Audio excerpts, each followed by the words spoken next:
آج مجھے اظہار خیال کرنے کا موقع ملا ہے۔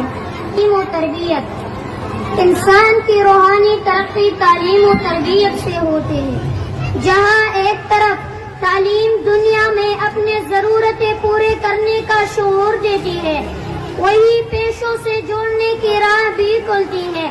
انسان نے جب سے پڑھنا لکھنا سیکھا ہے تب سے علم پھیلنا شروع ہوا ہے۔ پہلے طالب العلم درخت کے نیچے بیٹھ کر علم حاصل کرتا تھا، پھر یہ نظام مدارس اور اسکولوں میں پھیلتا رہا۔ جیسے جیسے ترقی ہوئے، دور بدلے، حکومتوں نے تعلیمی اداروں کے حدود پھیلا دیے۔ ہر دور میں تعلیم کے ساتھ تربیت شامل رہے۔ تعلیم و تربیت ایک دوسرے کا لازم و ملزوم ہے۔ علم کے بغیر انسان نہ تراشے ہوئے پتھر کی طرح ہوتا ہے۔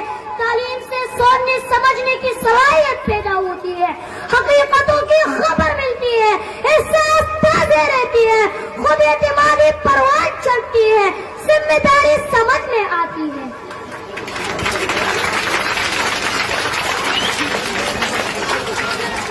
مختلف پیشے تعلیم سے جڑی ہوئے ہیں جن سے روزگار کے راہیں کھلتی ہے۔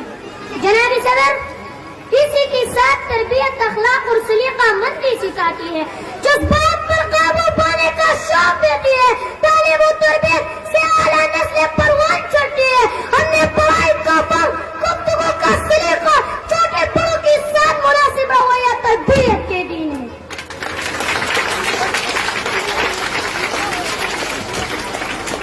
زندگی بدلتی ہوئے حالات، خوشی اور غم کے موقع، سماجی روابط کے انداز تربیت کے ذریعے سمجھ میں آتی ہے۔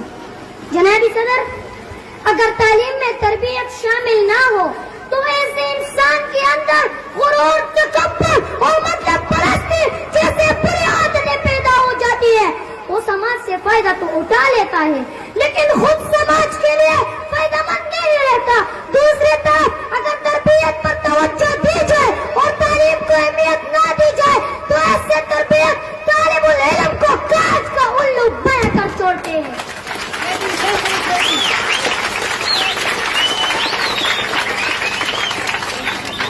وہ اخلاق مند تو ہو سکتا ہے لیکن اخلاق کے استعمال کے موقع نہیں جانتا۔ اس میں سلیقہ مندی ہوتی ہے لیکن فکر نہیں ہوتے۔ اپنے پرائی چھوٹی بڑی لوگوں کے ساتھ صحیح رویہ اپناتا ہے لیکن خودی کا احساس کھو دیتا ہے۔ وہ ادب و احترام تو کرتا ہے لیکن پھر بھی بے وزن رہتا ہے۔